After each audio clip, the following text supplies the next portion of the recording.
시작합니다. 제가 오늘 보험용입니다. 최 목사님이 감기가 걸렸는데 목소리가 안 났어요. 그래서 저기 원고까지 다 준비하고 왔는데 최종적으로 올라오기 1분 전에 이래가지고 제가 왔습니다.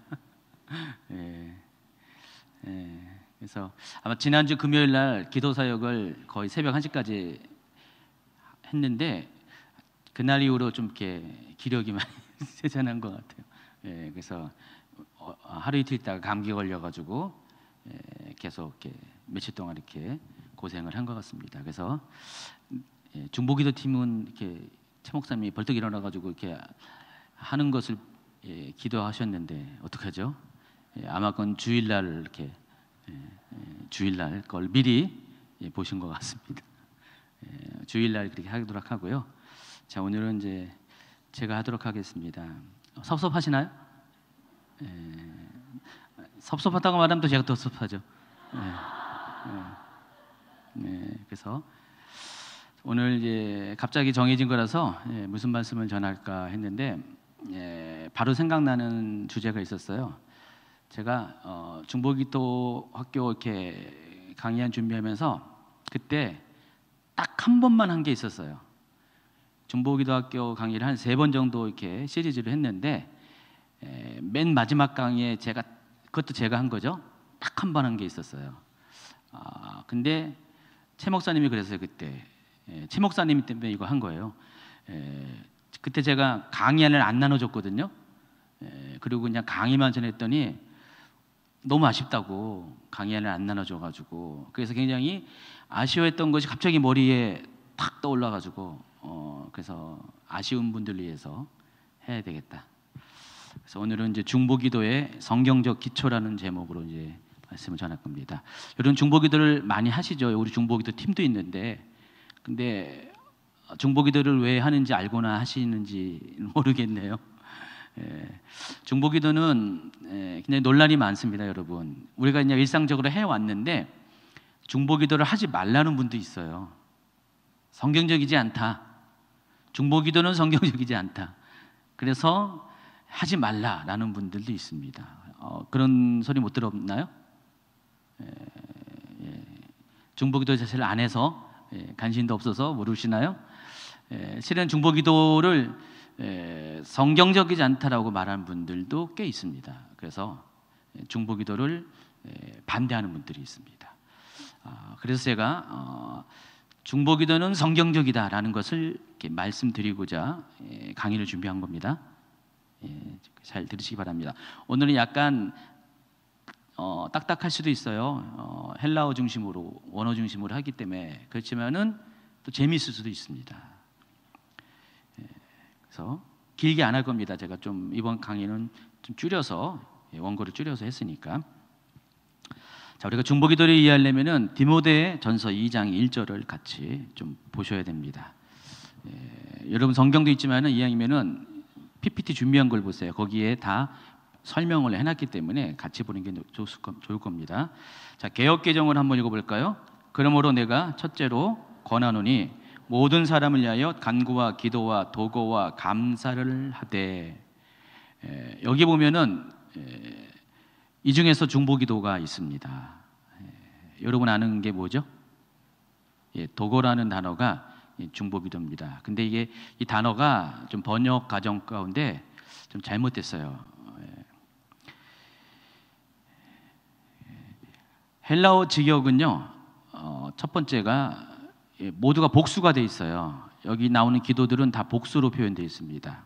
간구들, 기도들, 탄원들, 감사들. 그래서 도고라고 번역한 것이 헬라어 직역에서는 탄원들이라고 번역이 되어 있습니다. 여러분이 이제 이 디모데전서 4장 1절을 통해서 알아야 될 것이 있어요. 여러분이 기도를 할 때 다양한 기도를 할 수가 있다는 거예요. 지금 이런 기도로 이런 샘플을 가지고 기도해라라는 4가지를 제시한 거예요. 사도 바울이요. 여러분이 기도할 때 상황에 따라서 4종류의 기도를 골라서 하라는 것입니다. 그래서 제일 먼저 알아둘 것이 간청의 기도 있죠. 간청, 간구라고 나왔습니다. 자, 이 간구는 여러분이 좀 쉽게 이해하려면은 떼쓰는 기도. 여러분 부모님한테 뭐가 필요하면 어떻게 해요? 애들이 떼쓰죠. 길바닥에 눕죠. 특별히 슈퍼마켓 가면은 홈플러스에 가면은 거의 뭐 바닥에서 떼굴떼굴 굴르죠. 사달라고. 그렇죠. 여러분도 어렸을 때 그랬죠. 그게 기도라는 거예요. 이 원어상 그게 기도예요. 의미가. 때를 써서 하나님으로부터 원하는 것을 받는 것. 여러분 좀 이게 수준이 낮은 기도라고 생각해서 여러분 이런 기도 안 하죠. 안 하실 거예요. 그렇죠? 근데 사도 바울은 이런 기도를 하라는 거예요. 하나님 앞에. 필요할 때 때를 쓰라는 것입니다. 계속해서 바닥에 누워서 막 눈물 콧물을 흘리면서 주님 주셔야 됩니다라고 하면서 그런 기도를 하라는 거예요. 이게 성경적이에요. 여러분 이건 성경적이 아니라 생각했는데 아닙니다. 이런 기도를 하라고 말씀을 하십니다. 오늘은 이제 헬라어 원어로 이렇게 좀 여러분에게 좀 설명을 해줘야지 좀 이해가 충분히 갑니다. 이 간구에 해당하는 이 헬라어 원어가 뭐라고 써 있어요? 데이시스라고 있죠. 데에시스, 데에시스라는 단어인데, 자 이거는 영어의 리퀘스트라는 그 단어와 의미가 같습니다. 그러니까 영어로 번역하면은 리퀘스트라고 번역을 하는 거죠. 근데 이제 원래 헬라어 직역에서는 이게 복수라고 그랬죠. 복수로 표현됩니다. 그래서 데세이스라는 복수로 표현돼요. 자, 이 데이시스라는 것은 어떤 긴박한 상황 가운데 어떤 특별한 성취를 위해서 내가 하나님께 뭔가를 요청하는 거예요. 리퀘스트 하는 겁니다. 그러니까 상황이 긴박할 때 말하는 거예요. 그러니까 여러분 그냥 선물이 갖고 싶어서 하는 것은 이거 아닙니다. 이해하시겠죠? 여러분이 어떤 욕심 갖고 하나님 그거 안 주면은 나 가만히 안 둘 거야, 울 거야, 뭐 이거 아니라 여기서 말하는 이 데이시스는 어떤 긴박한 상황이에요. 전제가 있는 거예요. 조건이 있는 거예요. 때를 쓰되 정말로 긴박한 상황이 있죠.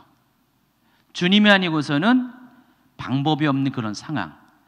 그때 이 데이시스를 하라는 것입니다. 그래서 이 단어가 이제 어원적인 의미가 또 이렇게 우리가 참조해야 되겠어요. 데오마이라는 단어가 있는데 이것은 원하다, 필요로 하다, 간청하다라는 그런 뜻이에요. 여기서 파생이 된 거예요. 이 단어에서 데이시스가 온 거예요.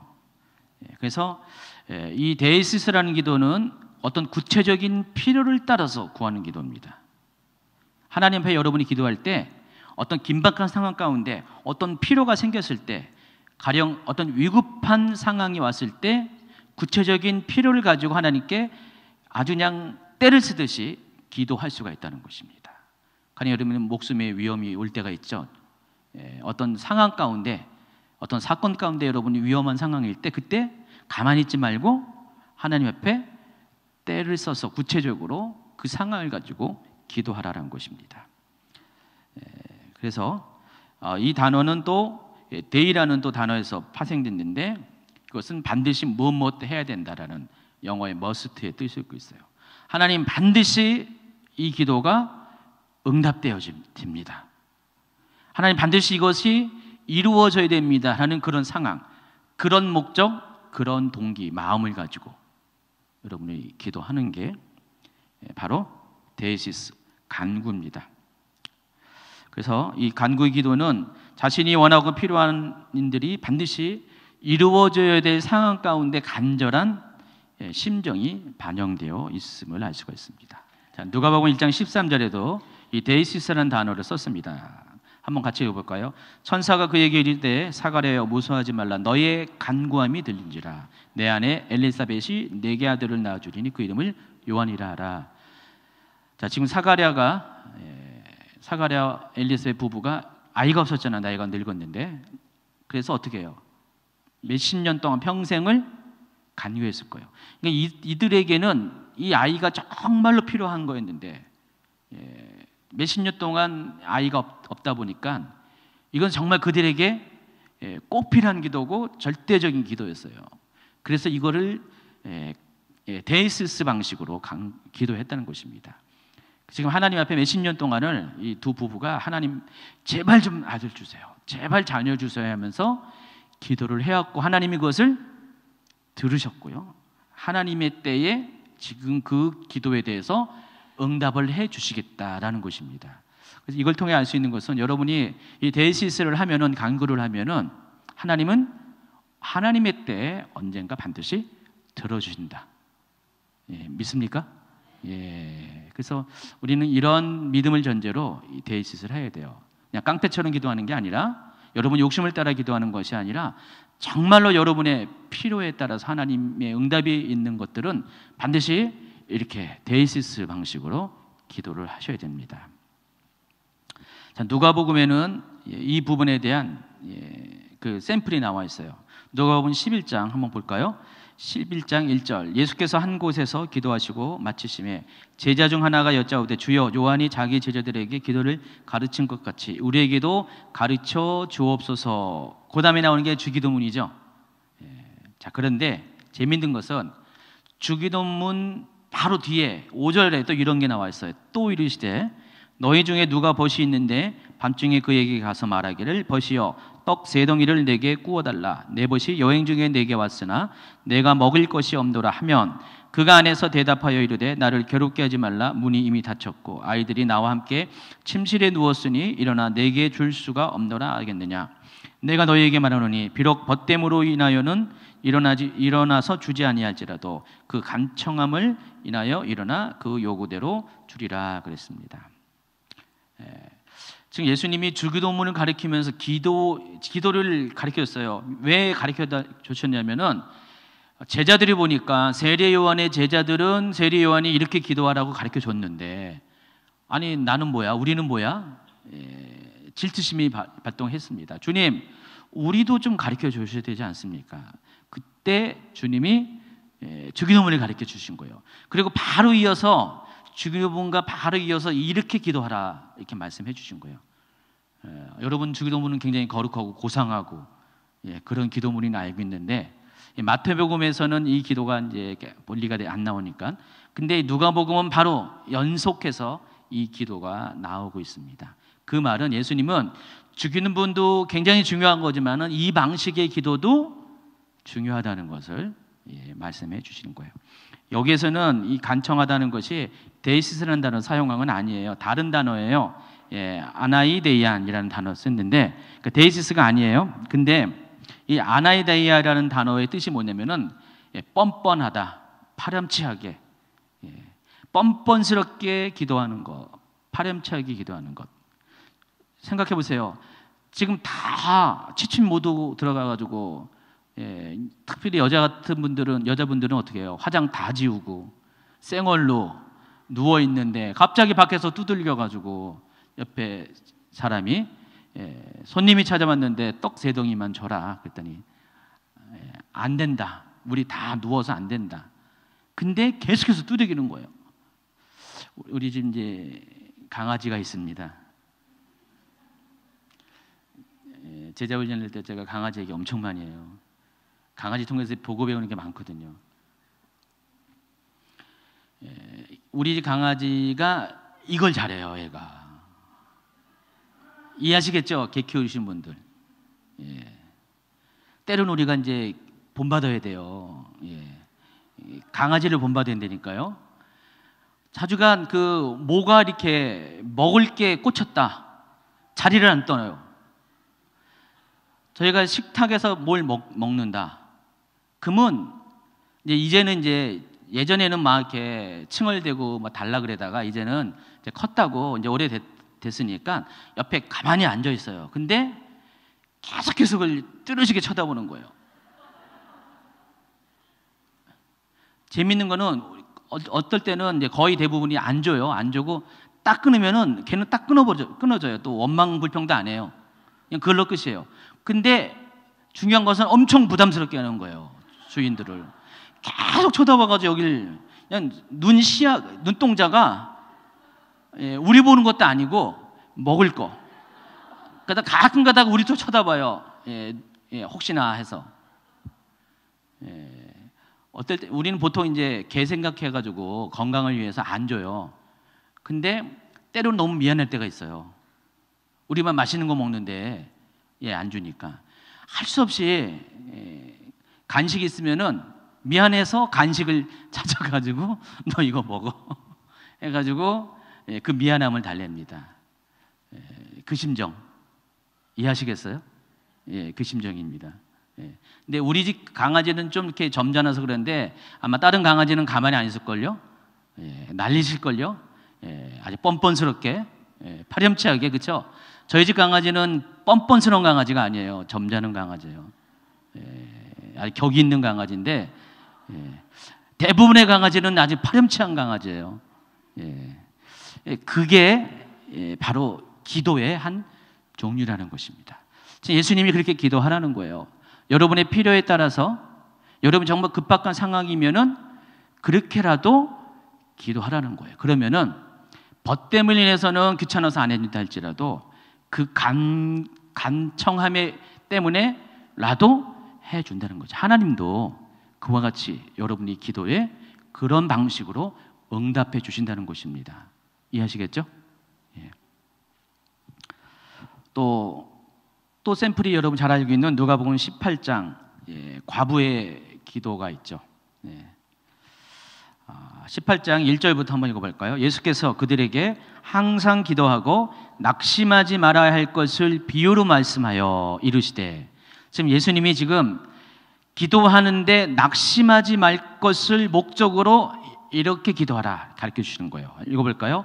어떤 도시에 하나님을 두려워하지 않고 사람을 무시하는 한 제사장이 있는데 그 도시에 한 과부가 있어 자주 그에게 가서 내 원수에 대한 나의 원한을 풀어주소서 하되 그가 얼마 동안 듣지 아니하다가 후에 속으로 생각하되 내가 하나님을 두려워하지 않고 사람을 무시하나 이 과부가 나를 번거롭게 하니 내가 그 원한을 풀어주리라. 그렇지 않으면 늘 와서 나를 괴롭게 하리라 하였느니라.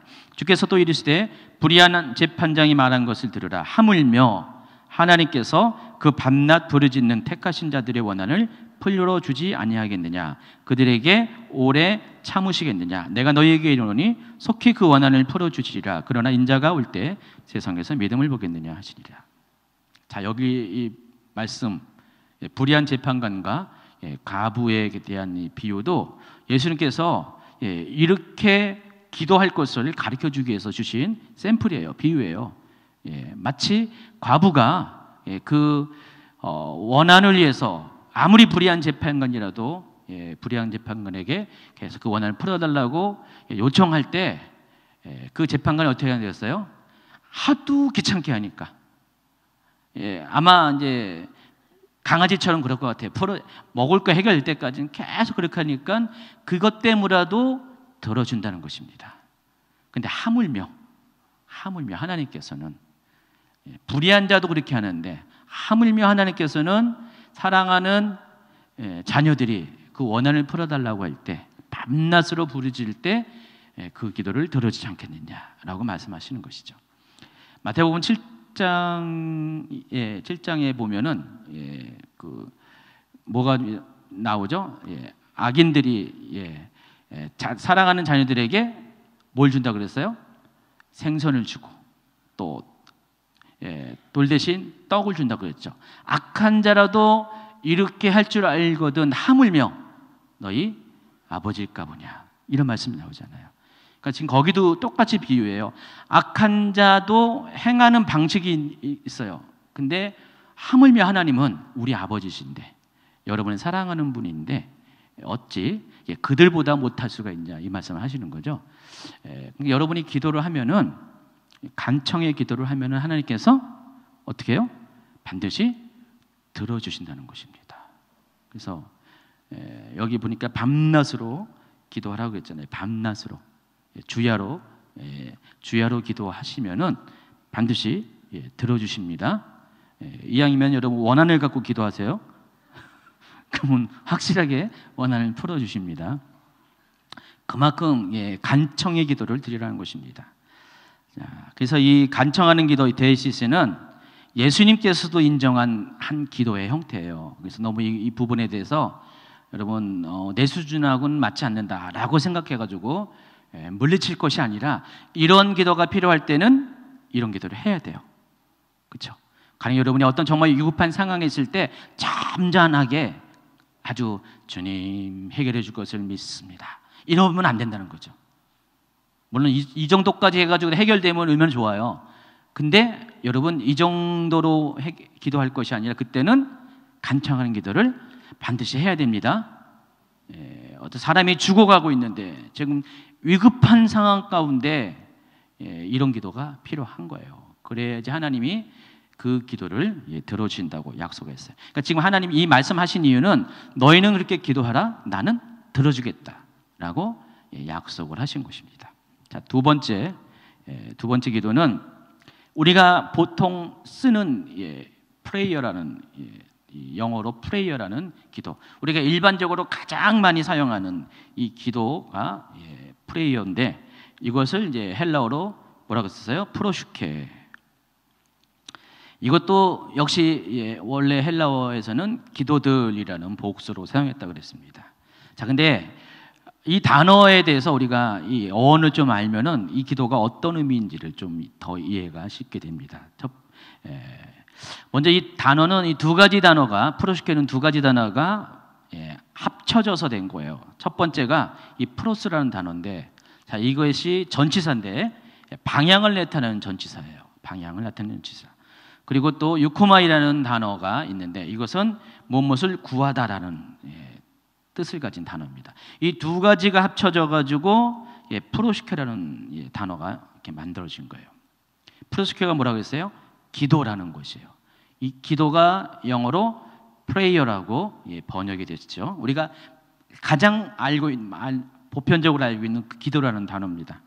자, 근데 이 단어의 그 어원적인 의미를 통해서 우리가 알아야 될 것은 여기서 강조되는 것은 구하는 것도 구하는 것 여기 강조하지만은 더 많이 강조하는 것이 기도의 대상에 대한 방향을 많이 강조하는 거예요. 그러니까 우리가 기도를 할 때 방향이 어떻게 해야 된다고요? 하나님을 향해서. 기도의 방향이 곧 하나님을 향해서 하는 기도. 이게 기도라는 거예요. 프레이어, 프로시케라는 뜻입니다. 왜 이 이야기가 꼭 굳이 필요할까요? 여러분이 기도를 하되 방향 잘못 잡아서 기도하는 분 많잖아요. 그렇죠? 아시죠?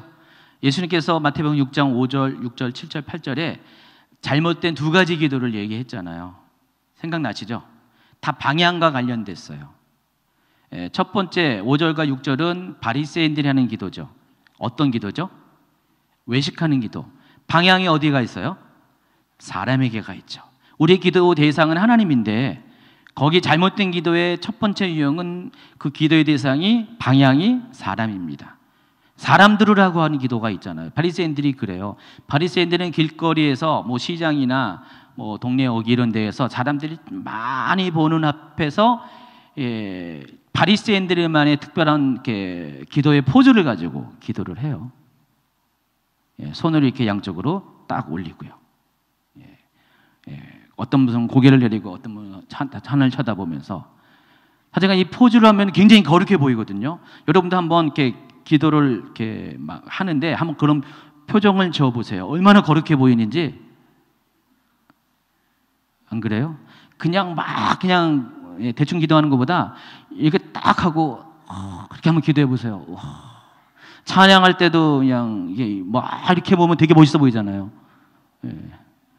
우리 찬양팀에도 보면은 이렇게 포즈가 아주 아름다운 분이 계세요. 일부러 그러는 게 아니라 하나님 앞에 이렇게 하는 것이죠. 되게 멋있어 보이죠. 근데 바리새인들은 그 목적이 사람들 보라고 하는 거예요. 기도의 방향이 어떻게 했어요? 잘못됐죠. 또 7절과 8절은 이방인들이 하는 기도죠. 이방인들은 어떻게 해요? 중언부언하면 기도죠. 한 말 또 하고 또 한 말 하고 또 한 말 또 하고 그렇게 하죠. 왜 그렇게 하죠? 이유가 기도의 대상이 누군지를 몰라서 그래요. 지나가는 모든 신들을 다 잡는 거죠. 천지신명께 비나이다 비나이다 하는 게 이방인의 기도죠. 우리의 기도를 받으신 분이 정확하게 누군지를 몰라서 하는 기도. 이 두 가지가 잘못됐는데 두 가지 모두가 공통점이 방향이 잘못됐다. 그렇죠? 그래서 예수님이 하나님이 우리 사도 바울을 통해서 우리에게 가르치는 기도의 본질은 방향이 하나님을 향해야 된다는 거죠. 이게 뭐라고 했어요? 프로슈케. 그래서 사도 바울이 권면하는 기도에 대해서 권면한 그 다른 이렇게 성경을 보면은요, 이 두 가지를 동시에 많이 강조하는 것을 알 수가 있어요. 디모데전서 5장 5절 한번 읽어볼까요? 천갑으로서 외로운 자는 하나님께 소망을 두어 주야로 항상 데이시스와 프로시케를 하거니와. 이렇게 헬라어로 이렇게 보시면은 지금 방금 얘기했던 그 리퀘스트와 그다음에 프레이어 두 가지를 하라고 강조하고 있음을 알 수 있습니다. 또 에베소 6장 18절에도요. 모든 프로시케와 데이시스를 하되 항상 성령 안에서 프로스키하고 이를 위하여 깨우고 하기를 항상 힘쓰며 여러 성도를 위하여 데이시스 하라 그랬어요. 이렇게 하면 이해가 되겠죠. 그러니까 사도 바울은 우리가 기도할 때 데이시스도 하고 위키스도 하고 또 프로스케, 우리가 알는 일방적으로 하나님을 목표로 하는 일반적인 기도를 두 가지를 항상 같이 하라는 거예요. 그러니까 오늘 여러분이 이렇게 포인트를 잡아야 될 게 그거예요. 기도라고 다 기도가 아니라 기도에도 종류가 있고 상황과 필요에 따라서 목적에 따라서 기도의 방법을 달리하라는 것이죠. 이거는 전문가만이 할 수 있는 거죠. 여러분이 오늘 전문가가 돼야 됩니다. 그냥 무지막지하게 그냥 무식하게 기도할 것이 아니라 상황에 따라서 목적에 따라서 기도의 방식이 달라져야 된다는 거예요. 이해하시겠죠? 그걸 오늘 잘 캐치하셔야 돼요. 빌립보서 4장 6절 말씀은 좀 이따가 또 하겠습니다.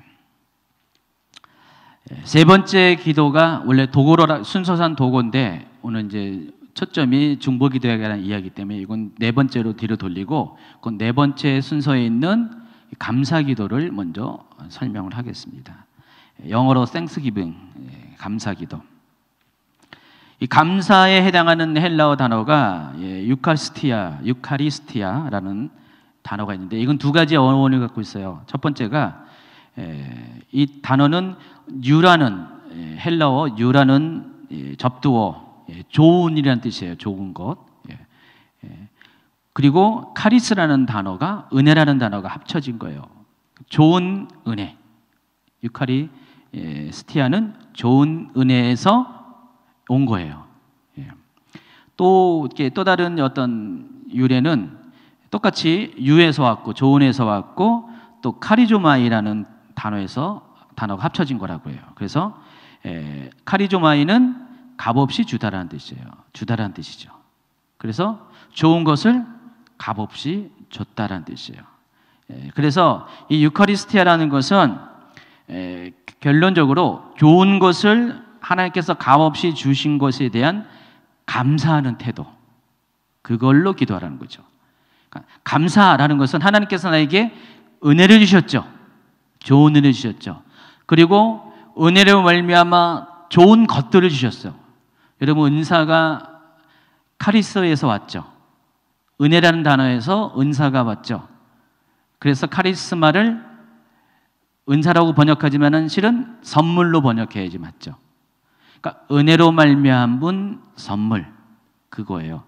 하나님이 여러분에게 그 카리스로 인해서 카리스마를 주셨다. 은혜로 말미암아 선물, 은사를 주셨다. 어떻게 해야 돼요? 감사해야죠. 그때 이 감사 기도를 하라는 것이죠.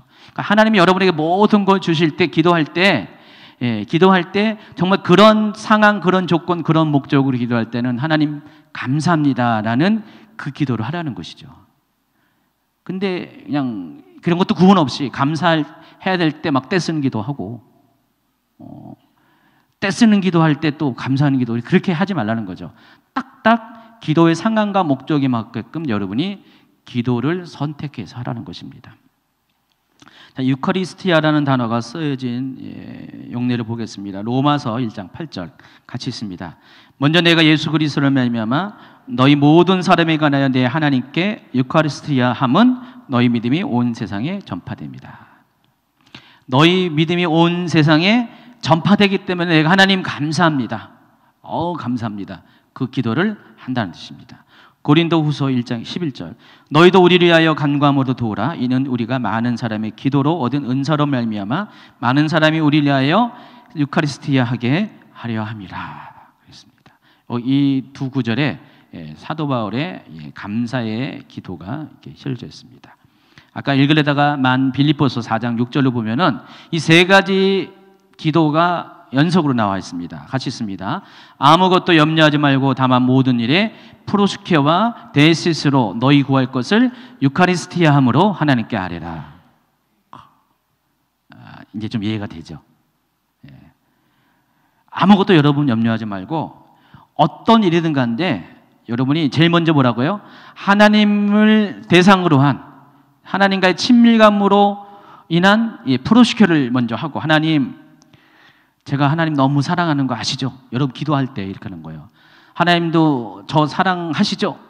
예, 제가 믿습니다. 알아요. 예, 안 되니까요. 하면서 하나님을 이렇게 협박을 하는 거죠. 좋은 의미에서 하나님 정말 저 사랑하는 거 누구보다 사랑하는 거 아는데 하나님 제가 이게 좀 필요하거든요. 하나님 이거 이루어져야 되는군요. 하면서 하나님 이거 이루어주게 해주세요라고 해요. 그리고 나서 하나님 감사합니다. 이루어줄 것을 믿고 감사합니다. 이렇게 기도하라는 거예요. 빌립보서 4장 6절이 여러분이 염려한 일이 생길 때 걱정스러운 일이 생길 때 걱정하지 말고 이렇게 기도하라는 거예요. 순서로. 처음에 뭐라고요? 하나님께 프로스케 해라. 두 번째 그 다음 단계 데시스 해라. 간구하라. 그리고 세 번째 유카리스티 하라. 기도, 간구, 감사. 이해하시겠죠? 그리고 마지막으로 이제 도고가 있습니다. 이 단어가 참 재밌어요. 한글로 하니까 한글 우리가 일반적으로 쓰지 않는 철자가 나와요. 엔툭시스. 그래서 제가 이거 원래 쓰는 폰트가 있거든요. 윤명조 240이라는 폰트를 쓰는데 그걸 하니까 이 축자가 빈 공간으로 나와요. 아주 이렇게 범상치 않은 겁니다.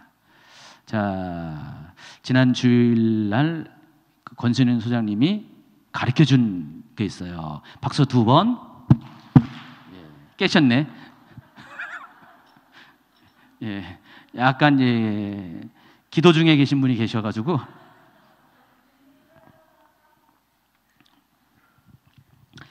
다시 디모데 전서 2장 1절로 돌아갑니다. 그러므로 내가 첫째로 권하노니 모든 사람을 위하여 간구와 기도와 도거와 감사를 하라 그랬습니다. 여기서는 순서적으로 세 번째지만은 오늘 설명으로는 네 번째인 엔툭시스에 대해서. 엔툭시스는 청원하다, 중재하다라는 의미의 동사가 있어요. 이것도 범상치 않은 단어입니다. 엔팅카노. 그래서 한글은 다 이거 이렇게 발음 내는 대로 다 이렇게 표기가 가능해요. 한글은요. 다른 나라 언어는 그렇지 않습니다. 한글은 가능해요. 거기서 유래한 명사입니다. 그래서 일반적으로 기도, 탄원으로 번역되고요. 또 어느 곳에는 중보기도라고 번역을 합니다. 중보기도라고 번역을 합니다. 그러니까 번역에 따라서 같은 단어인데 엔틱시스라는 단어가 기도로 번역되고 탄원으로 번역되고 중재 또 중보기도 이런 식으로 번역이 된다는 것입니다. 자, 로마서 8장 27절 한번 읽어볼까요? 마음을 살피시는 이가 성령의 생각을 하시나니 이는 성령이 하나님의 뜻대로 성도를 위하여 간구하심이라. 근데 여기 간구가 엔틱시스라는 단어를 썼어요. 아까 우리가 일반적으로 하는 이 한글의 간구에 해당하는 헬라어 단어가 뭐라고 그러셨어요? 데이시스죠. 근데 데이시스가 아니에요. 여기서 하라는 것은 지금 뭐라고 그랬어요? 엔툭시스를 하라는 거예요. 그러니까 우리가 이거를 보면은 원어로 보면은 의도하는 바가 중보기도 하라는 것인데 우리가 원어로 모르면은 그냥 리퀘스트 하라라고 생각할 수가 있다는 것입니다. 지금 로마서 8장 27절 그 앞전부터 보면은 성령의 사역에 대해서 쭉 얘기하는데, 성령의 요 부분에서 성령의 사역은 바로 보혜사, 보혜사로서의 성령의 사역을 설명하는 거예요. 그러니까 우리의 중보자, 우리의 중재자. 성령께서 하시는 역할이 뭐예요? 여러 가지 역할이 있는데, 이 로마서 8장에서는 성령께서 하시는 일이 하나님과 우리 사이에 중재자예요. 중보자예요.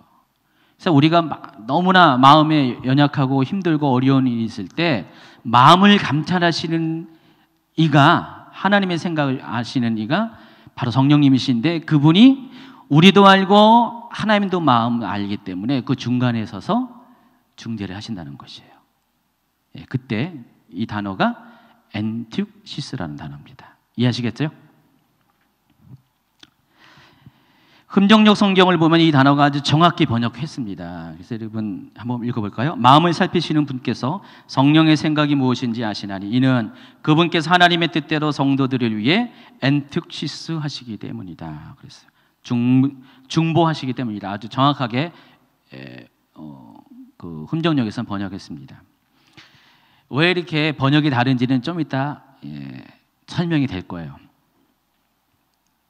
어쨌든 사도 바울은 이 네 가지 기도를 필요와 상황과 목적에 따라서 우리가 선택해서 할 것을 명령하고 있습니다. 다시 정리하면 이 프로스케, 기도로 번역했죠. 맞아. 프로스케, 기도로 번역한 이 프로스케는 그 대상이 누구인가에 대해서 초점이 맞춰졌다고 했죠.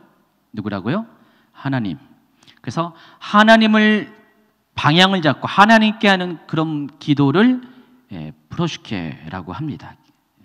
두 번째, 데시스, 이건 간구라고 번역했는데, 이것은 우리의 정말 필요한 상황 가운데, 긴박한 상황 가운데 일단 먼저 이 방향이 기도의 방향이 줬다면은, 프로스케가 정해졌다면은 정말 우리 필요한 내용을 가지고 하나님께 그 간절함을 올려드리는 게 뭐라고요? 데시스라는 것이고요. 그리고 세 번째는 하나님께 감사로 그 되어질 일에 대해서 감사로 고백하는 것, 유카리스티아. 그리고 마지막으로 엔티우시스. 이거는 누군가를 위해서 우리가 중보하는 것입니다. 자, 그런데 디모데전서 2장 1절을 개역개정으로 번역한 거에서는 그 중보를 도고로 번역을 했어요. 근데 이 번역이 잘못된 번역, 좀 애매한 번역, 좀 원래 그 헬라어 본 뜻을 좀 잊어버린 번역을 한 것 같아요. 도고라는 것은 한자 뜻 그대로 하면은 빌면서 구한다. 아까 제가 잠깐 지나가듯이 얘기한 거, 천지신명께 비나이다 하는 그런 방식이 도고예요. 빌면서 구한다는 뜻이에요. 지금 우리가 이거는 완전히 의미가 다르잖아요. 중재라는 의미랑은 완전히 다른데 왜 필요하면 여기 이렇게 번역을 했는지 이해가 안 돼요. 왜 그랬을까? 이해가 안 갑니다. 근데 새로운 번역에서는, 다른 번역에서는 이게 참 번역이 확실하게 됐어요. 새 번역으로 한번 읽어볼까요? 그러므로 나는 무엇보다도 먼저 모든 사람에 의하여 하나님께 간구와 기도와 중보 기도와 감사 기도를 드리라고 그대에게 권합니다. 킹제임스 번역, 킹제임스 번역이죠. 그러므로 내가 무엇보다도 먼저 권하노니 모든 사람을 위하여 간구와 기도와 중보와 감사를 하되, 이렇게 번역했어요. 제대로 번역을 한 겁니다. 근데 한글 개역 개정은 번역이 도고로 되어 있어요. 영어로도 분명하게 NIV 같은 경우도 인터세션이라고, 중보기도를 의미하는 인터세션이라는 단어로 확실하게 구분되어 있죠. 영어로 한번 보세요. 첫 번째 프로스케를 리퀘스트라고 번역을 했고요. 데시스를. 두 번째 프로스케를 프레이어로 번역했고요. 그리고 엔틱시스를 인터세션, 그리고 유카리스티아를 땡스기붕으로 확실하게 번역을 했죠. 여기까지 했는데 여러분 좀 이해되시겠죠? 헬라어 한다고 해서 어려운 거 아니에요. 여러분이 뭐 헬라어에 대해서 처음부터 이렇게 진입장벽을 갖지 마세요. 뭐 알고 보면 별거 아니죠, 그렇죠? 뭐 그렇잖아요. 설명 들으면 아 이런 거구나 다 하니까 이거 이제 자료가 또 올라가니까 나중에 그걸 다시 이렇게 보면서 여러분이 이걸 가지고 간직하면서 들으시면은 다시 한번 이렇게 하면은 그때 그때마다 아 내가 이때는 뭐 어떤 기도를 해야 되겠다가 여러분 판단이 될 것이고 거기에 맞춰서 기도하시기 바랍니다.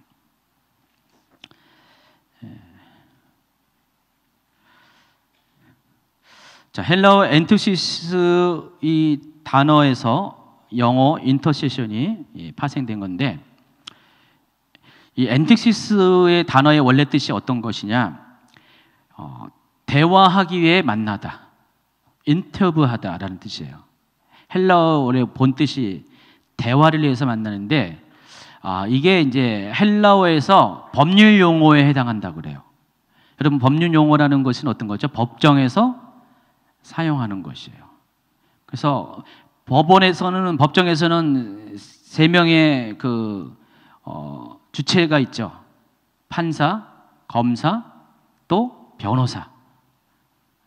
그래서 이 세 사람들이 대화를 통해서 논쟁을 통해서 합리적인 그런 논쟁을 통해서 죄의 유무를 가리고 죄의 형벌을 가리는 거예요.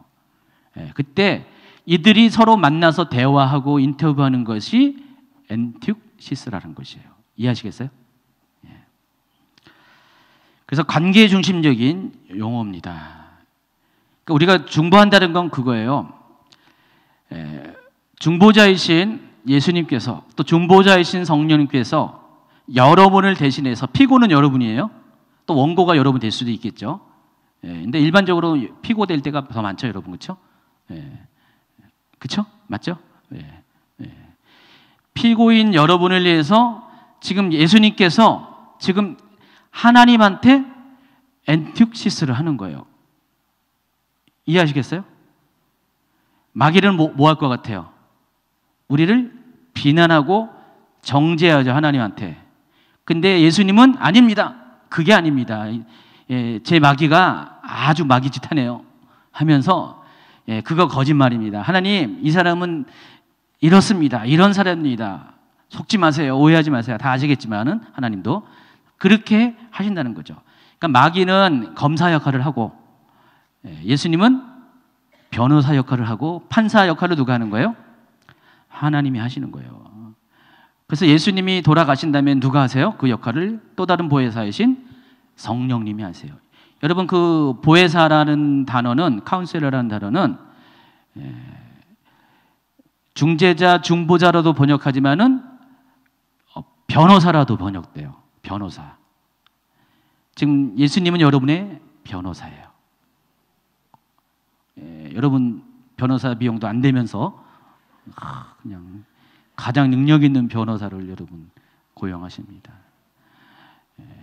한 번만 쓰는 게 아니라 그냥 평생을 영원토록 주님 나라에 어느 상황 어디 가든지 또 다른 변호사 성령님을 하시네요. 여러분 대단한 분들입니다. 대단한 변호사를 갖고 있습니다. 예수님은 성령님은 그래서 끊임없이 여러분을 변호하시는 그게 바로 중보하다, 엔투시스라는 단어라는 것을 아시기 바랍니다. 히브리에서는 이 중보를 파가라는 단어를 사용하는데 이 파가는 경계를 의미해요. 여러분 이렇게 바다에 쫙 나가면은 수평선과 지평선이 서로 연결되는 그런 거 보죠. 거기에 갑자기 해가 탁 뜨는 거예요. 얼마나 멋있어요, 그렇죠? 바로 서로 하늘과 바다 아니면은 넓은 평야 같은데 땅이 서로 맞닿는 그 경계, 그게 파가예요. 자, 예수님은 바로 경계에 서 계신 분이에요. 하늘과 땅의 경계, 하나님과 죄인의 경계. 지금은 예수님의 역할이 그거예요. 여러분과 하나님 사이에 그 서로 맞닿을 수 없는 이질적인 경계에 서서 그 이질적인 두 것을 존재를 하나로 연결시켜 주시는 분, 이게 예수님이세요. 예수님이 그런 역할을 하셨고요. 그리고 그것을 가리켜서 엔틱시스라고, 중재, 중보라고 말하는 것입니다. 그래서 여러분에게 항상 중보자가 있어야 됩니다. 여러분 앞에 중보자가 없으면은 여러분 하나님께 나아갈 수가 없고요. 그 하나님과의 관계를 이어갈 수가 없습니다. 항상 변호사를 이렇게 대동하셔야 돼요. 항상 예수님과 항상 성령님과 동행하셔야 됩니다. 그래야지 옆에 계시는 성령님께서 여러분이 필요할 때마다 중보하잖아요. 그게 지혜로운 사람이죠. 변호사 없이 혼자서 하는 분도 많이 있어요. 그렇죠? 혼자서 막 해결하려고 막 근데 힘들잖아요. 어렵잖아요. 변호사한테 살짝만 얘기만 하면 변호사가 전문가니까 알아서 타닥타닥 해주잖아요. 세상 변호사는 돈만 바라는데 꼭 그런 건 아니죠. 좋은 변호사도 많은데 근데 예수님은, 성령님은 절대로 그런 거 바르지 않고 정말 가장 최선을 다해서 여러분을 변호해 주시는 분이 예수님이시다, 성령님이시다. 자, 그럼 중보기도는 성경적인가? 이 부분을 하면은 이제 오늘 강의를 마칠 것 같습니다. 자, 한글 성경에는요, 아까 말씀한 것처럼 중보라는 단어가 거의 안 나왔어요. 중보자라는 단어는 많이 나와 있는데 중보기도라는 단어는 한글 개역 한글에는 안 나와 있어요. 거의 안 나와 있습니다. 대부분 간구로 표현하든지 기도라고 표현하든지 그런 식으로 표현해가지고 중보기도 자체의 의미가 굉장히 약해져 있어요. 근데 다른 번역에서는 특별히 흠정적 같은 데는 아니면 영어 성경 같은 데는 확실하게 중보라는 단어가 부각이 되어 있어요. 딱 보면은 중보라고 번역이 되어 있어요. 인터세션이라고 딱 눈에 들어온다는 것입니다. 그런데 개역개정에서는 중보가 거의 보이지 않습니다. 로마서 8장 26절도 한번 볼까요? 이와 같이 성령도 우리 연약함을 도우시나니 우리는 마땅히 기도할 바를 알지 못하나 오직 성령이 말할 수 없는 탄식으로 우리를 위하여 친히 중보하시느라. 이게 맞아야 되잖아요. 엔티시스거든요. 근데 여기 뭐라고 했어요? 간구하시니라. 여러분 그동안 많이 지나쳤어요. 성령님이 간구하는데 그나마 괜찮죠. 간구하신다니까. 근데 실은 정확한 의미는 엔티시스, 중보예요. 근데 여기는 간구로 표시되어 있죠. 이사야 53장 12절 그러므로 내가 그에게 존귀한 자와 함께 몫을 받게 하며 강한 자와 함께 탈취한 것을 나누게 하리니 이는 그가 자기 영혼을 버려 사망에 이르게 하며 범죄자 중 하나로 헤아림을 받았습니다. 그러나 그가 많은 사람의 죄를 담당하며 범죄자를 위하여 여기도 중보인데 번역을 기도하였느니라 이렇게 번역을 했어요. 헬라어 언어하고 킹제임스 성경에서는 중보라는 의미가 아주 분명한데도 개역개정에서는 왜 중보라는 단어를 굳이 안 쓰고 다른 단어로 바꿨을까? 이유가 있습니다. 그냥 실수로 그런 게 아니라 이유가 있다는 것이에요. 이 구절 때문에 그래요. 디모데전서 2장 5절 한번 읽어볼까요? 하나님은 한 분이시요 또 하나님과 사람 사이의 중보도 한 분이시니 곧 사람이신 그리스도이신. 이 한 절 때문에 그래요. 이게 성경적이다 해가지고 하나님과 사람 사이의 중보자는 오직 사람의 몸을 갖고 오신 분 중에서는 한 분, 예수 그리스도밖에 없다는 거죠. 물론 성령님도 계시지만 성령님은 사람이 아니시니까.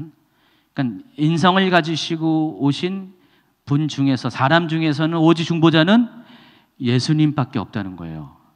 그래서 예수님 외에 중보라는 단어를 쓰면은 안 된다라는 신학적인 생각이 머릿속에 있는 거예요. 굉장히 여기에 매여 있어요. 그래서 그냥 사람들이 중보기도 한다 이것은 인정을 안 하는 거예요. 의도적으로 회피를 했다는 거죠. 이런 엔틱시스라는 단어 원래 의미는 중보인데 중보라는 것을 중보라고 말을 못하고 이 디모데전서 2장 5절 때문에 다른 단어로 막 찾는 거예요. 너무 힘들었을 거예요 아마 번역할 때. 중보라고 딱 하면 되는데, 원래 의미가 직역이 중보가 맞는데 그거 안 하고 그냥 뭐 여기서는 기도라고 할까, 여기서는 뭐 간거라고 할까 고민했을 거예요. 자, 근데 문제가 발생합니다. 이 중보를 다 빼버리면 어떻게 될까요? 바로 발생하는 문제가, 성도들은 원칙적으로 중보할 자격이 없는 사람이라는 거예요. 여러분들은 누가 누구를 중보할 자격이 없다라는 그런 논리가 생기고, 또 주님께서 우리를 위해서 다 중보해 주시기 때문에, 성령님이 중보해 주기 때문에 우리 또한 애써서 기도할 필요도 없어요. 다 주님이 하시니까, 성령님이 다 알아서 하시니까, 여러분은 굳이 여러분 자신도 중보의 자격도 없거니와 여러분 스스로도 누구를 위해서 기도할, 중보해 줄 이유가 없다가 성립이 돼요. 그래서 이 기도가 약해져요. 여러분, 기도는 언제 가장 강력한지 아세요? 중보 기도할 때가 가장 강력합니다. 물론 여러분 자신을 위해서 급할 때, 데이시스 할 때도 굉장히 기도가 강력하겠지만은, 여러분 기도를 많이 해본 분들은 경험한 것은, 이 엔특시스, 중보를 할 때가 기도의 능력이 가장 강하다는 것을 많이 느낄 겁니다. 그렇지 않나요? 중보기도 팀은 그러나요? 가령 이렇게 생각해 보세요. 여러분 자신을 위해서 기도하다가 어느 정도 했다가 뭐 이렇게 포기할 수도 있고 중지될 수 있는데, 가령 여러분 애 키우신 여러분 어머니들 보세요. 처녀일 때는 그렇게까지 기도 안 해요. 결혼을 하기 전까지는. 근데 결혼하고 나면은 놀라운 변화가 있죠. 내 자녀가 아프면 어떻게 해요? 목숨 걸고 중보기도 하잖아요. 그렇죠? 그렇잖아요. 근데 그렇게 하면 안 된다. 그거 성경적이 아니다 라고 말해버리면 어떻게 해요? 기도를 안 하게 되죠. 못 하게 되죠. 그럼 정말 강력한 영적 전쟁의 가장 강력한 무기 중에 하나가 이 중보기도인데, 이 중보기도가 무너져 버리는 거죠. 그렇게 하면은 우리가 하고 있는 중보기도 지금 다 폐지해야 돼요. 오늘부터 이제 중보기도 팀 해산. 성경적이지 않으니까. 디모데 2장 5절에 걸리니까 해산. 중보기도 전도사님 사역자신데 잘리는 거예요. 실업자가 대량으로 발생합니다. 중보팀들이 그냥 다 어디를 가야 될지 몰라가지고 막 그렇게 그런 일이 생긴다. 그거는 이제 조크고요. 어쨌든 중보가 약해지면은 교회의 굉장한 동력이 약해집니다. 기도의 동력이 약해집니다. 그래서 신학적인 입장에 매여가지고 이 디모데후서 전서 2장 5절 때문에 중보기도가 성경지지 않다고 다 모든 것들을 폐쇄하는 사람은 온전치가 않습니다. 여러분, 하나님과 우리 사이의 중보자는 예수님 한 분이라는 건 맞아요. 그건 틀림없는 맞는데, 근데 우리가 기도할 수 있는 이유는, 중보할 수 있는 이유는 바로 그 길이신 예수님을 통해서 우리가 중보하는 거죠. 우리가 중보 기도자의 자격이 있어서 하는 것이 아니라, 중보 기도자는 오직 예수님이 한 분이시고 우리는 그분을 의지해서 기도하는 것이에요. 그분 백 믿고 기도하는 거죠. 그러니까 우리가 예수님, 그래서 항상 기도할 때 뭐라고 기도해요? In Jesus name. 예수님 안에서 기도하잖아요. 예수님의 이름으로 기도하잖아요. 여러분 기도할 때, 그러니까 여러분 모든 기도가 그냥 다 예수님을 통해서 하는 기도예요. 그러니까 여러분의 중보 기도도 결국은 그 예수님을 통해서 하기 때문에 여러분의 기도도 중보 기도가 맞는 것이죠. 이해하시겠죠? 이제 다 끝나갑니다. 자, 이미 설명한 바와 같이 중보 기도를 의미하는 이 엔특시스, 여기 이제 뭐 이거 원형으로는 엔테우시스라는 단어는 이 관계 중심적인 법률 용어예요. 중보 기도는 아무나 아무렇게나 하는 것이 아니라 관계 안에서 하는 것, 명심하시기 바랍니다. 그래서 성경에 나오는 아주 대단한 중보 기도자들을 잘 보세요. 구약에 아주 유명한 중보 기도자가 둘이 있는데 누굴까요? 아브라함, 또 모세. 아브라함이 어떻게 기도했어요? 소돔과 고모라를 멸하시는 하나님의 계획에 계속해서 물어겠어요. 50명의 의인만 있으면 이 성을 멸하지 않겠다 했을 때 너무 많고요. 주님 45명 어떨까요? 오케이. 좀 있다가 40명, 30명, 20명, 10명까지 내려갔잖아요. 중보기도 했어요. 또 모세는 어떻게 했어요? 하나님께서 아주 백성들이 아주 그냥 정말 못됐죠. 그러니까 하나님이 다 쓸어버리고 오직 모세 너만 남겨가지고 다시 민족을 일으켜가지고 내가 나의 일을 하겠다고 했을 때 모세가 어떻게 했어요? 자신의 이름이 하나님의 생명책에서 그러니까 천국에 못 간다 할지라도 내 이름을 지어준정 이들을 용서해달라고 그랬죠. 그래서 다른 성경에서는 모세가 하나님과 우리 사람 사이에 결렬된 틈에서 거기서 기도했다고 그랬어요. 기억하시죠? 탁월한 중보기도자예요.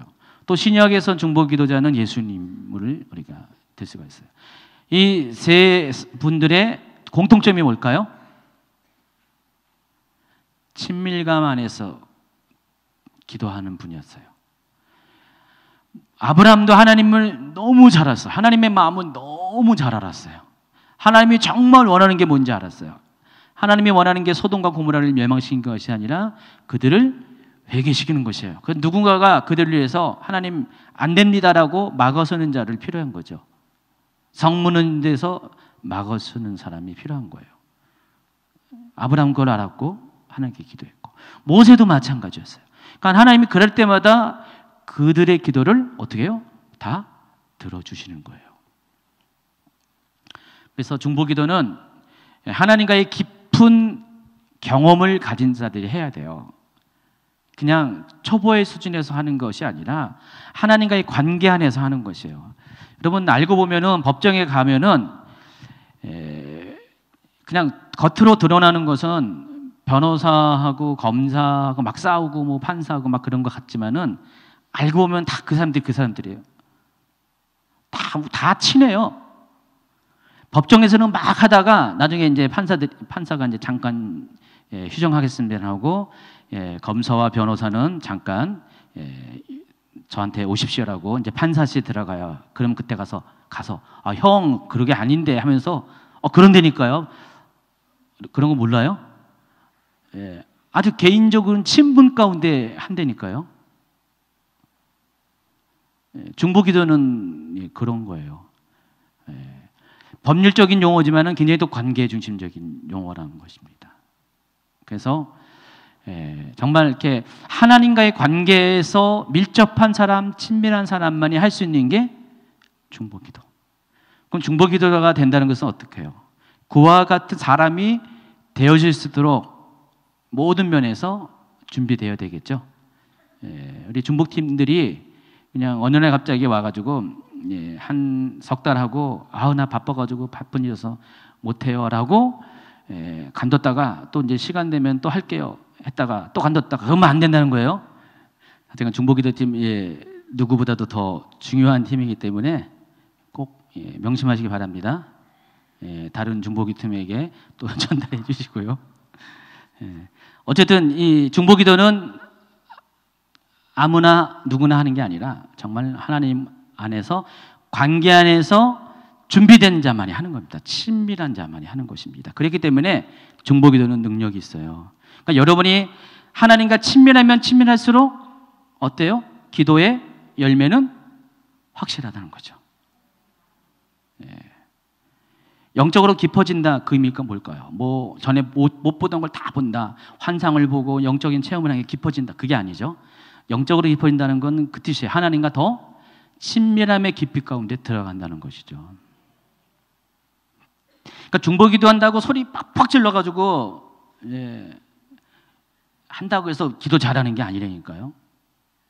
중보기도 한다고 그냥 나는 그냥 밥 먹듯이 금식한다고 해서 기도 잘하는 게 아니라, 중보 기도한다고 내가 밤을 새워가지고 7시간, 10시간 기도한다고 중보 기도 잘하는 게 아니라, 평소에 여러분이 하나님과 친밀한 가운데서 단 한마디만 하나님께 올려드려도 그래, 알아 하면서 하나님이 들을 수 있는 정도로 하나님과의 막강한 그 친분을 가시하는 사람, 그게 중보기도자, 대단한 중보기도자입니다.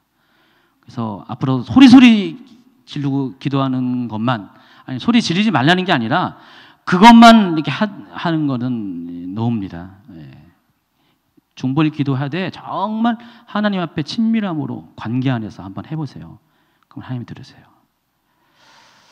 이것을 여러분의 일반적인 기도에 적용하면은 여러분의 기도 생활도 그렇게 해야 돼요. 예. 오늘 이게 디모데전서 2장 1절에 4가지 기도 얘기했어요. 첫 번째 뭐라고 그랬어요? 예, 데이시스 얘기했는데, 예, 데이시스가 뭐라고 그랬어요? 간청, 리퀘스트라고 그랬죠. 두 번째, 예? 프로시케, 예, 일반적인 우리가 알고 있는 기도, 예, 하나님이라는 명확한 대상을, 방향을 정해놓고 하는 기도. 그다음에 유카리스티아, 뭐라고 했죠? 감사, 땡스기빙. 그리고 엔틱시스, 예, 중보기도. 도구라고 번역한 거 땡입니다. 잘못된 거고요. 이 4가지 기도가 어떻게 보면은 여러분 가운데 기도의 단계를 의미할 수도 있어요. 기도의 목적과 필요에 따라서 하는 종류에 해당하기도 하지만은 기도의 단계에 들어갈 수가 있어요. 제일 먼저 어떤 게 첫 번째 기도가 돼야 되겠어요? 우리가 알고 있는 일반적인 프레이어, 예, 기도라고 번역한 것, 예, 프로시케가 첫 번째고요. 두 번째가 뭐죠? 예, 간구. 그리고 세 번째 감사. 빌립보서 4장 6절에는 이게 순서로 쫙 나왔죠. 그리고 가장 더 깊은 단계가 엔특시스, 중보라는 것을 알 수가 있습니다. 한번 여러분 자신 점검해 보세요. 나는 이 4가지 기도 중에서, 단계 중에서 어느 기도의 수준에 머물러 있을까? 첫 번째, 그냥 하나님과 그냥 일반적으로 기도만 한다라고 생각하시는 분 손 들어보세요. 다 하잖아요. 그거 안 해요? 다 하잖아요. 다 손 들어야 되는데. 예, 맞아요. 여러분 다 기도하잖아요. 예. 두 번째는 그 다음 단계, 예, 간구를 한다. 그거 다 하지 않아요? 아, 간구 안 하는 분 있어요, 진짜. 예. 예. 믿음이 너무 좋아서 간구 안 하는 분도 있어요. 예. 그리고 세 번째, 감사기도 하세요? 예. 하셔야 됩니다. 감사기도 하는 이유가 뭐냐면, 내가 감사기도 하면 마침표를 딱 끊는 거예요. 내가. 그럼 하나님이 할 말이 없어요. 내가 마침표를 딱 꺼버리니까 하나님이 감사합니다, 그렇게 해줄 것을 믿습니다 하면은 하나님이 어떻게 해요? 믿어주게 하셔야죠. 예, 그러니까 여러분 감사기도 하면은, 그래서 감사기도가 굉장히 효율적입니다. 능력 있는 기도예요. 그리고 4번째 단계가 중보. 예, 여기까지 가야 됩니다. 자, 오늘 이렇게 밤에 이제 기도할 때, 여러분 어떻게 해요? 기도를 해야 되는데 오늘부터는 이 기도를 잘 명심하고 생각하고 기도하세요. 기도의 단계가 점점 이렇게 나가야 돼요. 그래서 여러분 모두가 다 중보 기도까지 이루는 놀라운 기도의 사람이 되시기를 예수님으로 축원합니다.